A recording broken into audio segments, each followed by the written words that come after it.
نحمده ونصلي على رسوله الكريم اما بعد فاعوذ بالله من الشيطان الرجيم بسم الله الرحمن الرحيم ومثل الذين ينفقون اموالهم ابتغاء مرضات الله وتثبيتا من انفسهم كمثل جنة بربوة أصابها وابل فآتت أكلها ضعفين فإن لم يصبها وابل فطل والله بما تعملون بصير أيود أحدكم أن تكون له جنة من نخيل وأعناب تجري من تحتها الأنهار له فيها من كل الثمرات وأصابه الكبر وله ذرية ضعفاء فأصابها إعصار فيه نار فاحترقت كذلك يبين الله لكم الآيات لعلكم تتفكرون يا أيها الذين آمنوا أنفقوا من طيبات ما كسبتم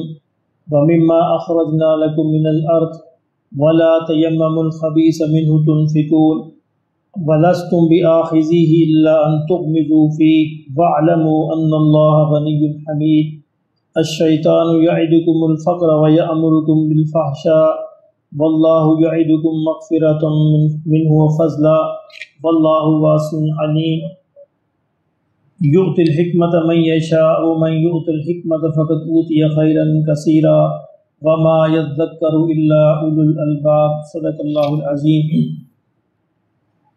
آپ نے دیکھا کہ پچھلی بہت ساری آیات میں اللہ رب العزت کے راستے میں خرچ کرنے کے فضائل بیان کیے جا رہے ہیں، اور یہ بتایا جا رہا ہے کہ اللہ کے راستے میں خرچ کرنا کیا ہوتا ہے، اس کے آداب کیا ہیں، اور اس میں کن کن چیزوں کا پرہیز کرنا ضروری ہے۔ جیسا کہ ہم نے کل دیکھا کہ خرچ کرنا یہ نہیں ہوتا، خرچ کرنے میں یہ دیکھا جاتا ہے کس نے کتنے میں سے کتنا خرچ کیا۔ یہ بات جو ہے اس اللہ کے ہاں متعین ہوتی ہے کہ کس نے کتنے میں سے کتنا خرچ کیا، اس کے پاس کتنا تھا، کتنا اس نے خرچ کر دیا، اور کن آداب کے ساتھ خرچ کیا، کس نیت سے خرچ کیا، کس طریقے سے خرچ کیا، کن حالات میں خرچ کیا۔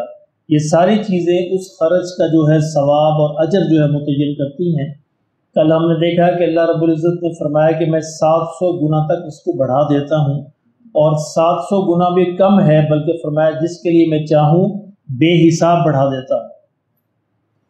اور پھر ہم نے دیکھا کہ کل اللہ رب العزت نے فرمایا کہ جو دکھاوے کے لیے خرچ کرتے ہیں ان کی مثال ایک چٹان کی مانند ہے۔ اس سے چٹان کے اوپر بارش پڑتی ہے تو وقتی طور پر وہاں پہ کچھ سبزہ اگاتا ہے، لیکن اگر تیز بارش ہو تو وہ سبزہ ختم ہو جاتا ہے، نیچے سے پھر وہ چٹان رہ جاتی ہے۔ اس طرح جو دکھاوے کے لیے خرچ کرتے ہیں، آخرت میں قیامت کے دن وہ چٹان کے چٹان، پتھر کے پتھر رہ جائیں گے، اور ان کو کچھ بھی اللہ کے ہاں نہیں ملے گا۔ اب مثال دی جا رہی ہے جو اللہ کے راستے میں اللہ کی رضا کے لیے خرچ کرتے ہیں۔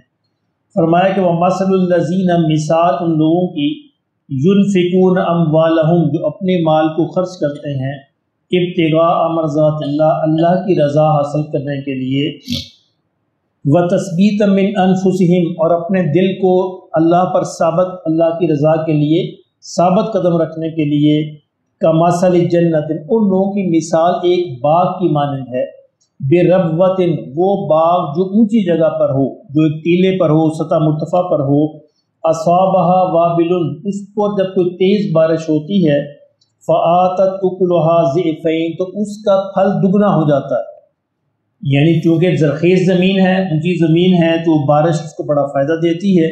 یعنی جو دکھاوے کے لیے خرچ کرتے ہیں ان کی بارش جو نقصان دیتی ہے، ان کی چٹان رہ جاتی ہے۔ جو اللہ کی رضا کے لیے خرچ کرتے ہیں، فرمایا ان کو دگنا فائدہ ہوتا ہے۔ فإن لم يصبها، اور اگر تیز بارش نہ بھی ہو، فإن لم يصبها وابل فطل، تو پھر معمولی سی جو رمجم ہے وہ بھی کافی ہے۔ یعنی ایسی زمین پر جو زرخیز زمین ہے، معمولی سی بارش بھی نفع دیتی ہے۔ واللہ بما تعملون بصیر، اور جو تم کرتے ہو اللہ اس کو جانتا ہے، جس نیت سے کرتے ہو، جس طریقے سے کرتے ہو، جیسے کرتے ہو، جب کرتے ہو، جو سارا اللہ اس کو جانتا ہے۔ ایود احدکم، فرمایا کیا کوئی تم میں سے کوئی شخص چاہتا ہے، ان تکون لہ جنت، کہ اس کا ایک باغ ہو، کس چیز کا باغ، من نخیل، کھجوروں کا باغ ہو، وعناب، انگوروں کا باغ ہو، تجری من تحتها الانہار، اس کے نیچے نہریں بہتی ہو، لہو فیہا من کل الثمرات، اور اس میں ہر قسم کے پھل موجود ہوں۔ عرب کے ہاں اچھے باغ کا تصور یہ تھا کہ باغ کے ارد گرد کھجوریں لگاتے تھے، چاروں طرف درمیان میں انگور لگاتے تھے اور نیچے کوئی فصل کاشت کر دیتے تھے۔ تو اللہ نے فرمایا اگر ایسا، یعنی یہ بہترین باغ ہے، قیمتی باغ تمہارا کوئی ایسا باغ ہو، اور وَأَصَابَهُ الْكِبَرُ، اور تم بوڑھے ہو جاؤ، تمہیں بڑھاپا آ لے، باغ بہت خوبصورت ہے، وَلَهُ ذُرِّيَّةٌ ضُعَفَاءُ، اور اولاد جو بھی چھوٹی ہے۔ اب ان حالات میں انسان کی خواہش کیا ہوگی کہ وہ بوڑھا ہو گیا، اولاد چھوٹی ہے، کہ وہ باغ زیادہ نفع دے، زیادہ پھل دے تاکہ اس کے اولاد کے کام آئے۔ لیکن فرمایا جو لوگ اللہ کے دکھاوے کے لیے خرچ کریں ان کی مثال یہ ہے کہ باغ تو انہوں نے لگایا اور بوڑھے بھی ہیں، اولاد بھی چھوٹی ہے، فَأَصَابَهَا إِعْصَارٌ فِيهِ نَارٌ، ان کو ایک بگولا، گرم ہگبا کا ایک بگولا آئے باغ پر جس کے اندر آگ ہو، فَاحْتَرَقَتْ، تو سارا باغ جل کے رہ جائے۔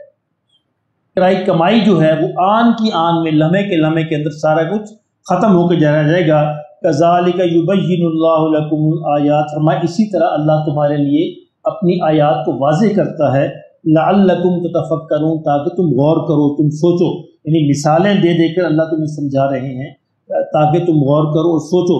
یعنی اگر تم نے دکھاوے کے لیے خرچ کیا تو وہ وہی باغ ہوگا جس کو آگ کا بگولا یکدم ختم کر کے رکھ دے گا اور تمہاری ساری محنت پر پانی پھر جائے گا۔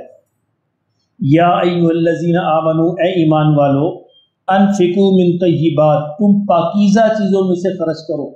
اب خاص ایمان والوں کو خطاب کی جا رہا ہے کہ اللہ تمہارے حرام مال کو قبول نہیں فرماتا۔ یعنی انسان اگر یہ سمجھے کہ میں حرام مال کماؤں اور اس میں سے کچھ اللہ کے راستے میں دے کر اسے پاک، ایسا نہیں ہوگا، وہ پاک نہیں ہوتا، حرام حرام ہی رہے گا۔ فرمایا پاکیزہ چیزوں میں سے خرچ کرو، اللہ اس کو قبول فرماتا ہے۔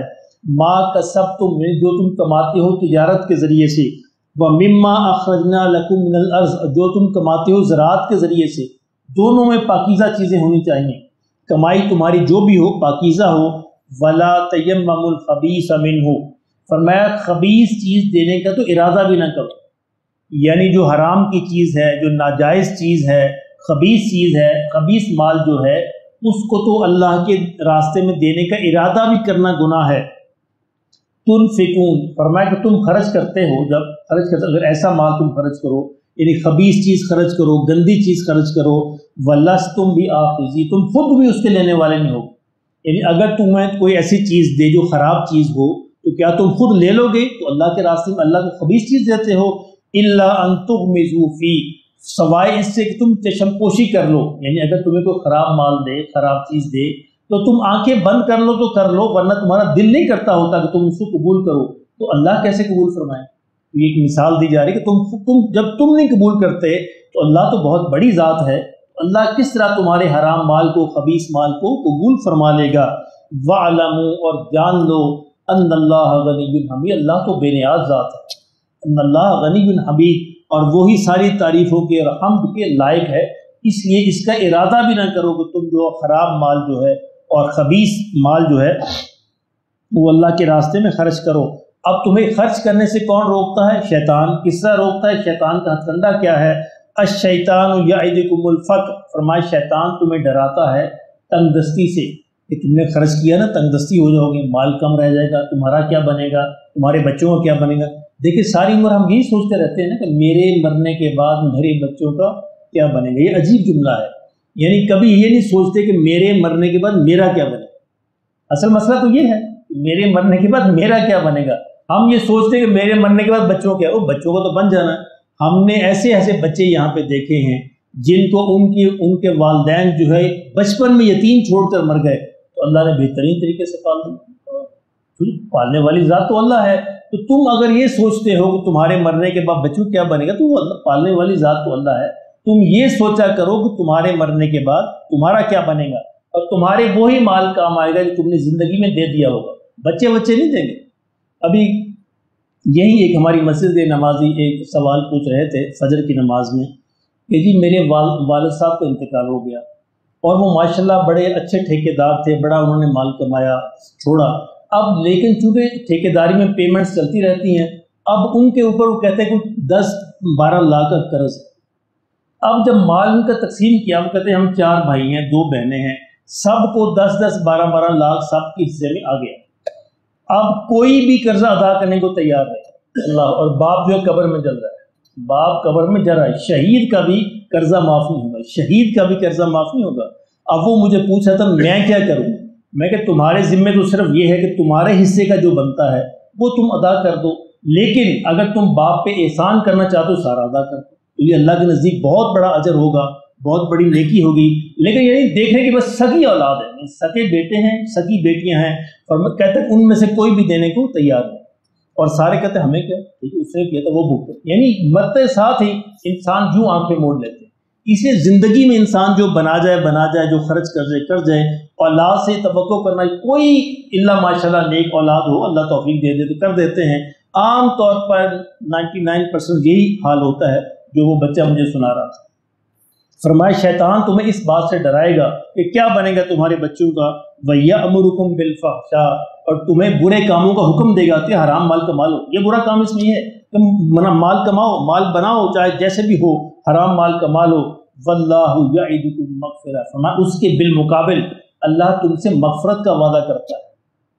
وفضل، اور اپنے فضل کا وعدہ کرتا ہے. تم اللہ کے راستے پہ چلو، فضل سے مراد ہے دنیا کا مال و دولت، وہ بھی اللہ تمہیں عطا فرمائے گا، اور مغفرت جو ہے آخرت کی مغفرت وہ بھی اللہ تمہیں عطا فرما دے گا.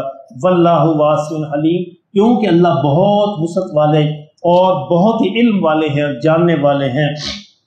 یؤتی الحکمت من یشاء، اور اللہ جس پر احسان فرماتے ہیں اللہ اس کو حکمت عطا فرماتے ہیں. حکمت کہتے ہیں وزڈم کو، انگلش میں اس کو وزڈم کہتے ہیں نا. وہ اللہ اس کو وہ وزڈم عطا فرما دیتے ہیں، اس کو وہ عقل سود آ جاتی ہے جس کے ذریعے اس کو آخرت دیکھنی آسان ہو جاتی ہے. یہ ہے اصل وزڈم، کہ انسان کو اپنی آخر نظر آنے شروع ہو جائے، انسان کو قبر نظر آنی شروع ہو جائے، جنت دوزخ نظر آنی شروع ہو جائے.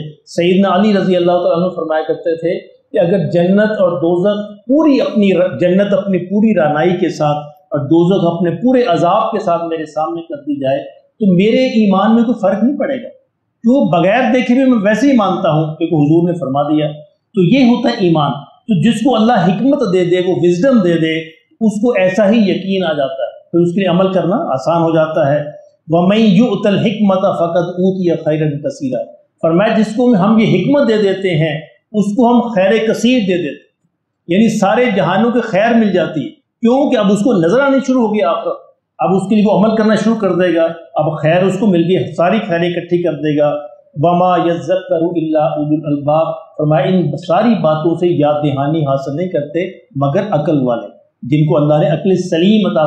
عقل بھی دو قسم کی ہوتی ہے، ایک محض عقل ہوتی ہے، ایک عقل سلیم ہوتی ہے جس کی قرآن نے تعریف کی ہے. عقل سلیم ہوتی ہے جو انسان کو نیک راستے پر لے کے جائے اور اس کو اس کی آخرت کے بارے میں اس کو ہمیشہ یاد رہے. اللہ پاک ہمیں نصیب فرمائے.